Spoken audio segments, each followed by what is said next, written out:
Welcome to રિત્વી collection. આજે આપણી પાસે કોટ સેટમાં મસ્ત મજાના કોન્સેપ્ટ આવ્યા છે। મિરર વર્કમાં આવશે, ફૂલ મિરર વર્ક। કપડું ફેબ્રિકમાં વાત કરીએ તો માલ કોટન આવશે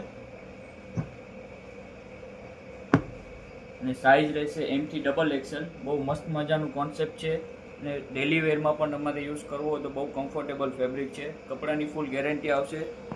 આ આવશે ટોપ્સ આવશે અને નીચે બોટમમાં પ્લાઝો આવશે। સાઇઝ રહેશે M થી XXL। ફોર્મો એકદમ પરફેક્ટ આવશે। એક છે વાઇન કલર, બીજું છે મહેંદી ગ્રીન ટાઈપનું કલર છે। આ પણ બહુ મસ્ત મજાનું કલર છે અને ત્રીજો કલર આવશે ટી બ્લુ કલર, જે હમણાં રનિંગમાં બહુ જ ફાસ્ટ કલર છે। સાઇઝ રહેશે M થી XXL ને પ્રાઇસની વાત કરીએ તો બજારમાં 600 થી 700 રૂપિયાની ઉપરનો પ્રાઇસ છે। આપણી પાસે ફક્ત ને ફક્ત 550માં લિમિટેડ સ્ટોક છે, જે વહેલો તે પહેલો ઓર્ડર કરવા